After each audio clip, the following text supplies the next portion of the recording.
Salam, perkenalkan, nama saya Gertrudis Melansia Panda, NIM 2319023. Saya dari program studi pendidikan biologi Universitas Kristen Wirauwacana Sumba. Adapun tujuan dalam pembuatan video pembelajaran ini yaitu untuk memenuhi nilai UAS mata kuliah biologi sel yang diampuh oleh dosen saya, Fidriana Oktaviana Bano, SSI MPD.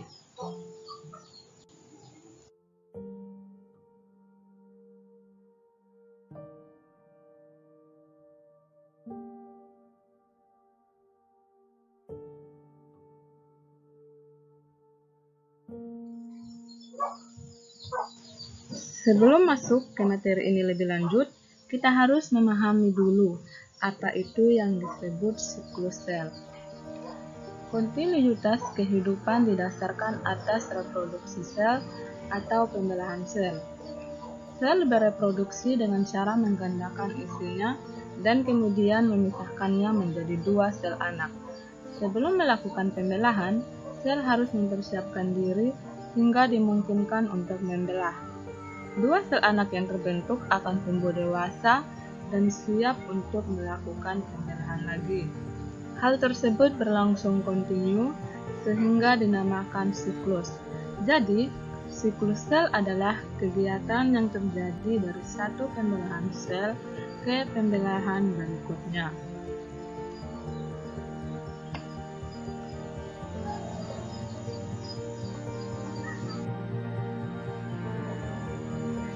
Adapun fungsinya, yaitu untuk pertumbuhan atau growth, perkembangan, development, perbaikan, repair, reproduksi aksesual atau aseksual reproduction, dan reproduksi seksual atau seksual reproduction. Disebut juga pembelahan langsung, karena pada mekanismenya inti membelah tanpa melibatkan pembentukan kromosom. Yang kedua ada mitosis, yaitu pembelahan pada sel somatik yang menghasilkan sel anakan yang sama dengan sel induk. Yang ketiga ada tahap meiosis, yaitu pembelahan reduksi yang memisahkan kromosom-kromosom yang homolog terjadi pada proses gametogenesis atau pada sel-sel kelamin ya.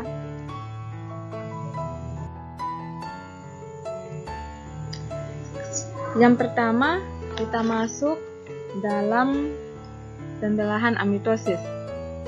Pembelahan amitosis yaitu pembelahan spontan di mana sel membelah menjadi dua.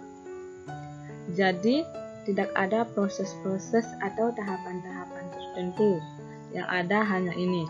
Pertama kan intinya hanya satu. Kemudian inti membelah menjadi dua. Lalu kemudian sitoplasmanya pun juga terbelah menjadi dua, hingga akhirnya membrannya pun terpisah satu sama lain, sehingga terbentuk dua individu yang baru. Biasanya pembelahan ini terjadi pada organisme-organisme uniseluler atau bersel satu, contohnya seperti bakteri, cyanobacter, dan amoeba. Fase-fase dalam siklus sel. Siklus sel terdiri dari interfase dan fase mitosis. Dalam tahap interfase terdiri lagi dari 3 tahap, yaitu tahap yang pertama fase G1, tahap yang kedua fase S atau fase sintesis, dan tahap yang ketiga yaitu fase G2. Kemudian di fase mitotik ada 2, yaitu mitosis dan sitokinesis. Bisa kita lihat di gambarnya ini ya. Dalam interfase ada 3 tahap, yaitu fase G1, fase S atau sintesis, dan fase G2.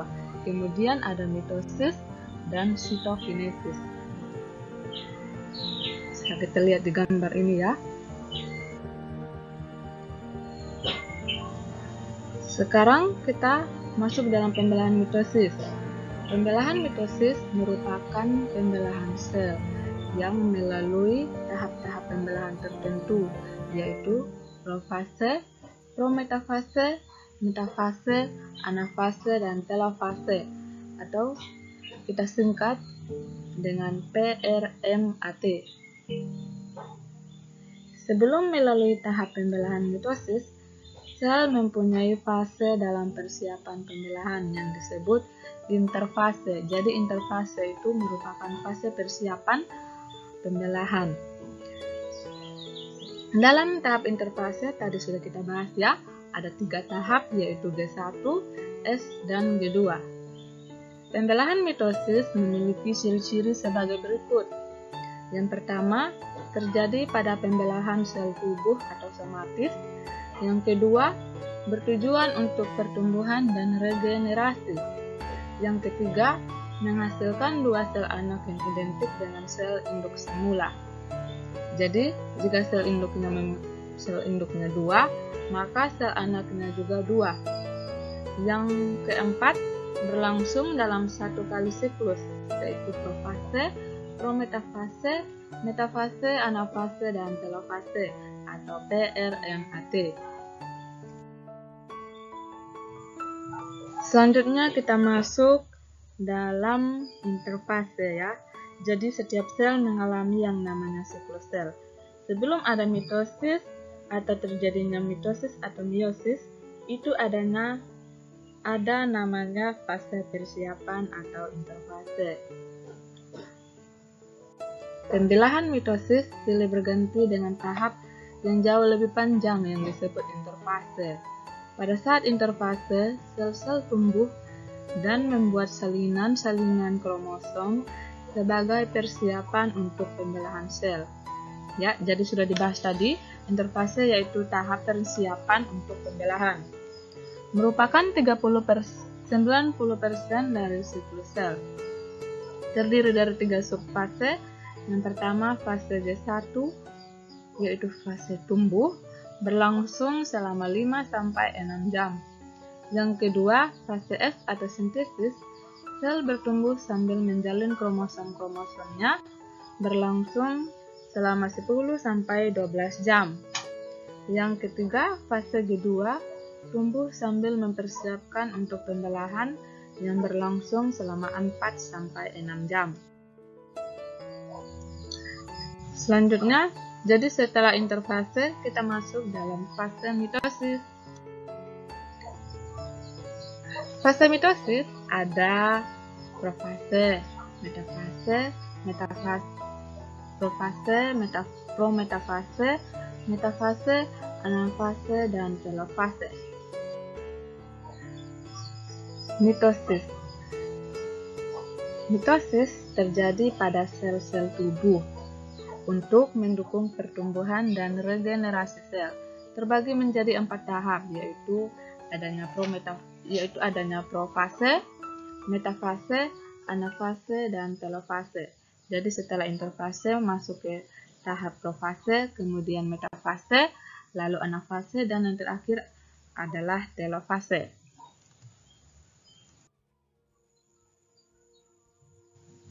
Sekarang kita bahas satu persatu ya. Yang pertama ada profase. Di dalam profase, kromatin memadat dan menebal membentuk kromosom. Kromosom menggandakan lengannya membentuk sister kromatik. Jadi kita bisa lihat di gambar yang berwarna pink, yaitu itu yang dinamakan sister kromatit. Sentriol menuju kutub-kutub berlawanan sehingga membran inti menghilang. Setelah membran intinya menghilang, kita masuk ke dalam tahap metafase, yaitu kromosom berbaris satu-satu di bidang ekuator. Setelah berbaris satu-satu di bidang ekuator, sentromer terikat pada benang-benang spindel. Jadi setelah berbaris, mereka akan terikat pada benang-benang spindel. Seperti pada gambarnya. Bisa diamati di gambarnya ya. Yang ketiga ada anafase.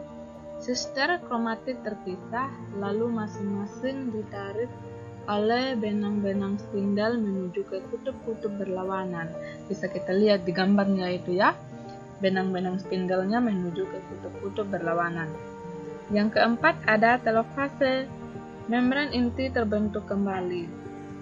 Setelah membran inti terbentuk kembali, terjadinya sitokinesis, yaitu pemisahan sitoplasma. Jadi, kesimpulannya yaitu dari satu kali pembelahan mitosis akan dihasilkan dua sel anak yang memiliki jumlah kromosom sama dengan jumlah kromosom induknya. Jadi, misalkan jumlah kromosom induknya 4, maka jumlah kromosom anaknya juga 4. Selanjutnya kita masuk dalam fase meiosis. Meiosis terjadi pada proses pembentukan sel-sel gamet atau kelamin, yaitu pada spermatogenesis dan oogenesis. Dalam fase meiosis terdiri dari dua tahap, yaitu meiosis 1 dan meiosis 2. Dalam meiosis 1, setelah interfase terjadi profase 1. Setelah profase 1, metafase 1, kemudian anafase 1, dan telofase 1. Lalu setelah telofase 1, tanpa melewati interfase lagi, setelah sitokinesis, hanya melewati fase interkinesis saja. Jadi tidak ada interfase, hanya interkinesis. Lalu langsung masuk ke meiosis yang kedua. Tahapannya ada profase 2, metafase 2, anafase 2, dan telofase 2. Dan diakhiri dengan sitokinesis. Jadi nanti karena ada dua tahap pembelahan, maka sel anak yang dihasilkan 4 sel anak. Tapi jumlah kromosomnya setengah dari kromosom induknya. Di profase 1, dilanjutkan dengan profase 1, metafase 1, anafase 1, dan telofase 1.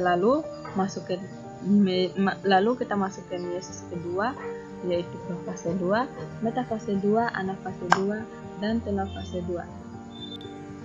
Nah, sekarang kita akan bahas lagi, yaitu di meiosis yang pertama. Tadi kita sudah bahas ya. Di meiosis yang pertama yaitu profase 1. Tadi sudah kita bahas. Profase 1 itu kromatin menebal membentuk kromosom.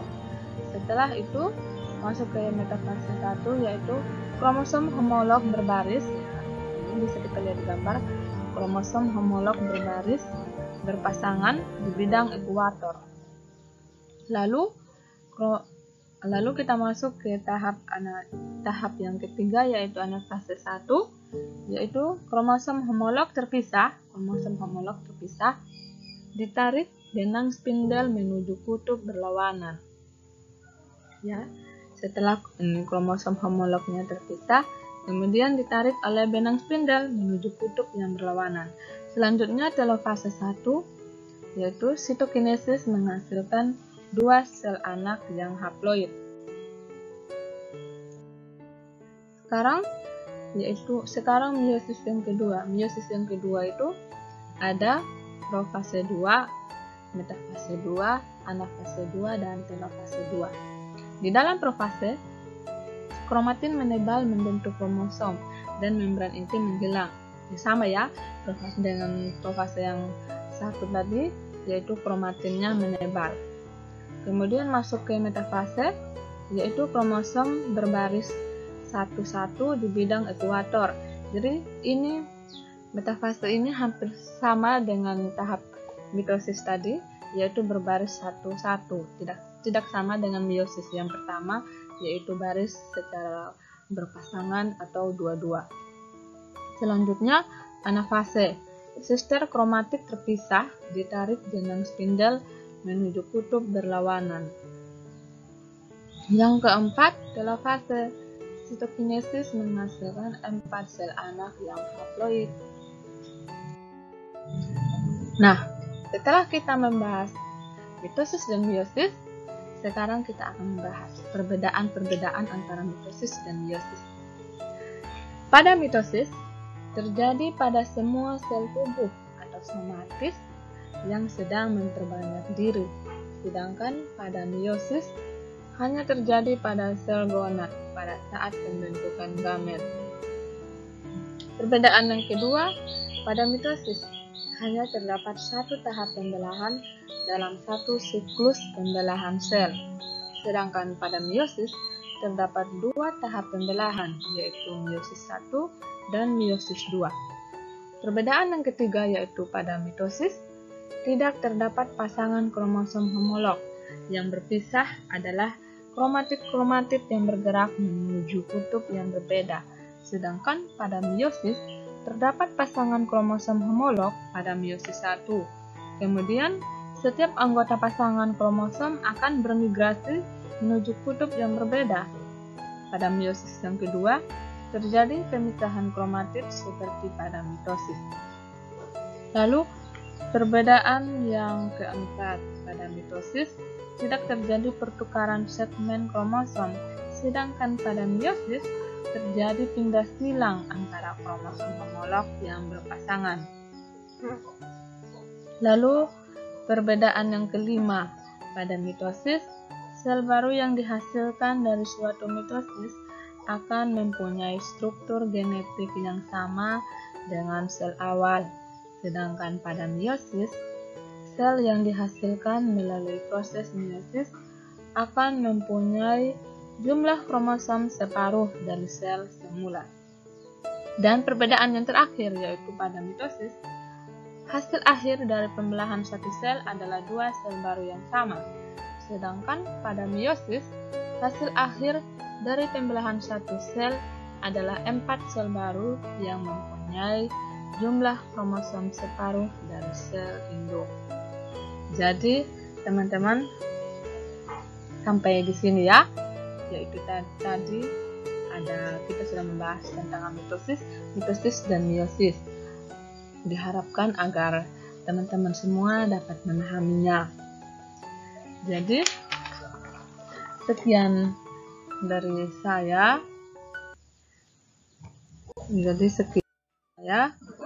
Dan terima kasih. Semoga bermanfaat untuk kita semua. Salam.